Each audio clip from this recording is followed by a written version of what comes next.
Enoch Sontonga, a man met 'n lied in sy hart. Enoch Sontonga, a man with a song in his heart, by Wendy Martins. Lang gelede, toe seilskepe nog die oseane deurkruis het 'n kaalvoet Xhosa seentjie van die Mpinga stam naby Uitenhage in die Oos-Kaap gewoon. Enoch Mankai Sontonga het net soos alle Xhosa seentjies wat in die 1870s geleef het, sy ouers se beeste opgepas en kamma oorlog met riet assegaaie gespeel. Soms het hy gewens hy was oud genoeg om saam met die mans die luiperds te jag wat snags die vee lastig geval het. Al verskil was dat Enoch baie fyn kon luister. Hy het al die voëls in die omgewing se kwyterliedjies geken en elkeen perfek nageboots. As hy en sy maats wegkruipertjie gespeel het, kon niemand hom bekruip nie, omdat hy elke voetstap van ver af gehoor het. Long ago, when sailing ships still crossed the oceans, a barefoot Xhosa boy from the Mpinga tribe near Uitenhage in the Eastern Cape lived. Enoch Mankai Sontonga, just like all Xhosa boys who lived in the 1870s, herded his parents' cattle and played kamma war games with reed spears. Sometimes he wished he was old enough to join the men in hunting the leopards that troubled the cattle at night. The only difference was that Enoch had a keen sense of hearing. He knew all the songs of the birds in the area and could mimic each one perfectly. When he and his friends played hide and seek, no one could sneak up on him because he heard every footstep from a distance. Enoch het graag geluister wanneer sy ma en haar vriendinne sing in hul groentetuine geskoffel het om mielies, pampoene en kool te plant. Dan het hy saggies in sy gedagtes saamgeneerie, totdat die liedjies goed genoeg geken het om dit self te sing. Soms het hy sy eie woorde opgemaak en die nuwe liedjie vir sy ma en haar vriendinne gesing. Dan het hulle die skoffels neergesit en aandagtig geluister. Wanneer Enoch klaar was, het hulle hande geklap en vir sy ma gesê, "Die Enoch van jou is 'n ander soort kind. Waar kry jy hom?" Dan het Enoch se ma net gelag en geantwoord, "Die engele het hom vir my gestuur." Enoch enjoyed listening when his mother and her friends sang while tending their vegetable gardens, planting maize, pumpkins, and cabbage. He would softly hum along in his thoughts until he knew the songs well enough to sing them himself. Sometimes he would make up his own words and sing the new song for his mother and her friends. They would then put down their hoes and listen attentively. When Enoch finished, they would applaud and say to his mother, "Your Enoch is a different kind of child. Where did you get him?" Enoch's mother would just laugh and reply, "The angels sent him to me." Toe Enoch oud genoeg was, het sy ma hom saam kerk toe geneem. Die mans en vroue in hul deftige sondagklere was vir hom vreeslik mooi, maar die lekkerste van alles was om te sing. Soms het die groot mense al opgehou om te sing, dan het Enoch sy eie versie uit volle bors aangelas. Sy ma het nie geweet of sy baie trots of baie skaam moes wees nie. Eendag het die dominee hom vorentoe geroep om saam met die koor in hul mooi togas te sing. Van daardie dag af wou Enoch met alle mag 'n koormeester word. When Enoch was old enough, his mother took him to church. The men and women in their Sunday best looked very impressive to him, but the best part of all was singing. Sometimes the grown-ups would stop singing, and that's when Enoch would chime in with his own version at the top of his lungs. His mother didn't know whether to be very proud or very embarrassed. One day, the preacher called him forward to sing with the choir in their beautiful robes. From that day on, Enoch wanted to become a choir conductor with all his might. By die huis het hy sy boeties en sissies en al die kinders van die buurt en sommer hul honde ook bymekaar gemaak om koor te sing. Sy ma het gedink dis net 'n gier wat sou oorwaai.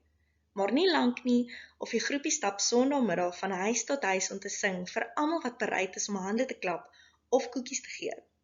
En heel voor het Enoch soos 'n regte koormeester gestap, met 'n dirigeerstokkie wat hy van die bloekomboom langs sy ma se groentetuin gepluk het. Hy sal eendag 'n goeie onderwyser wees, het sy pa altyd vir sy ma gesê as Enoch en sy koor verbygestreep het om te gaan sing. Toe Enoch oud genoeg was, het hy onderwys gestudeer en by 'n sendingskool naby Johannesburg begin werk. En raai wat het Enoch sy leerders die graagste laat doen? Sing. At home, he gathered his siblings and all the neighborhood children and even their dogs to form a choir. His mother thought it was just a passing phase, but before long, the group was going from house to house on Sunday afternoons, singing for anyone willing to applaud or offer cookies.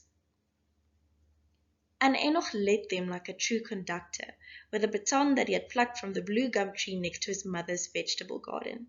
One day he'll be a good teacher, Enoch's father would always tell his mother when Enoch and his choir paraded by to go singing. When Enoch was old enough, he studied education and started working at a mission school near Johannesburg. And guess what Enoch's students loved to do the most? Sing. So sing, het hy ook die hart van die mooi predikantsdogter, Diana Mngibisa, gesteel. Kort voor lank is die twee getroud en is daar 'n baba seentjie gebore vir wie Enoch slaaptydliedjies kon sing. Al was Enoch se lewe nou baie besig, het hy gereeld 'n tydjie afgeknip om op 'n heuwel naby hul huis te gaan sit. Daar het hy geluister hoe die wind deur die lang gras ritsel. Sommer gou het die eerste note van 'n nuwe lied deur sy gedagtes begin draai. Kort op hul hake het die regte woorde gevolg. Enoch het al hierdie kosbare liedere in 'n eenvoudige oefeningboek neergeskryf. Hy was net so lief vir foto's neem en het nêrens sonder sy kamera gegaan nie.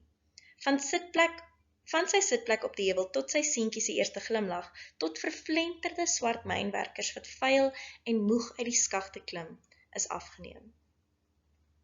That's how he also won the heart of the beautiful preacher's daughter, Diana Mngibisa, through singing. Before long, the two got married, and a baby boy was born from whom Enoch could sing lullabies. Even though Enoch's life was now very busy, he still found time to sit on a hill near their home. There, he listened to the wind rustling through the tall grass. Soon, the first notes of a new song began to circulate in his mind. The right words followed shortly thereafter. Enoch wrote down all these precious songs in a simple exercise book. He also loved taking photos and never went anywhere without his camera. From a spot on the hill to a son's first smile, to worn-out black miners emerging dirty and tired from the mines. He captured it all. Hoekom is al jou liedjies so treurig? Wou Diana altyd weet. Ek kan mos nie vrolike liedjies skryf as ek heeldag sien hoe swaar swart mense in hierdie land kry nie, het hy geantwoord. Op 24-jarige ouderdom het Enoch 'n spesiale gebed vir sy leerders geskryf om God te vra om Afrika en al sy mense wat so swaar kry te seën. Dit was die eerste vers en die koorgedeelte van Nkosi Sikeleli Afrika, wat vandag 'n eeu later deel van ons volkslied is. Kort daarna het Enoch se koor die lied in Johannesburg en KwaZulu-Natal gesing. Sommer gou was dit so gewild dat ander kore dit reg oor die land begin sing het. Enoch se oefeningboek is wyd en suid uitgeleen, sodat kore ook sy ander liedere onder die knie kon kry. Why are all your songs so sad? Diana always wanted to know. I can't write happy songs when I see how hard black people in this country have it all day long, he replied. At the age of 24, Enoch wrote a special prayer for his students, asking God to bless Africa and all its people who were suffering so much. It was the first verse and the chorus of Nkosi Sikeleli Afrika, which today, a century later, is part of our national anthem. Shortly after that, Enoch's choir sang the song in Johannesburg and KwaZulu-Natal. It became so popular that other choirs across the country began singing it too. Enoch's exercise book of songs was widely borrowed so that choirs could learn his other songs as well. Al wat gepla het, was die vreeslike maagkrampe wat hy soms gekry het. Partykeer was dit so erg, dat hy gedink het hy is besig om te sterf. Sondag, 18 April 1905, wou Enoch nog 'n foto van sy vrou neem, maar sy het tandpyn gehad en was nie lus nie. Later die dag is hy skielik oorlede. Hy was net 32 jaar oud. Amper 20 jaar later laat Solomon Plaatjie, 'n Suid-Afrikaanse skrywer, die lied in Londen opneem. Nog 7 versies is bygevoeg, waarna dit vir die eerste keer in 'n koerant verskyn en in 'n Xhosa gesangeboek opgeneem word. Die volgende paar dekades sing almal wat teen die Suid-Afrikaanse apartheidsregering gekant is, Nkosi Sikelel' Afrika, as 'n vryheidslied. The only thing that bothered him was the terrible stomach cramps that he sometimes experienced. Sometimes they were so severe that he thought he was dying. On Sunday, April 18th, 1905, Enoch wanted to take another photo of his wife, but she had a toothache and wasn't in the mood. Later that day, he suddenly passed away. He was only 32 years old.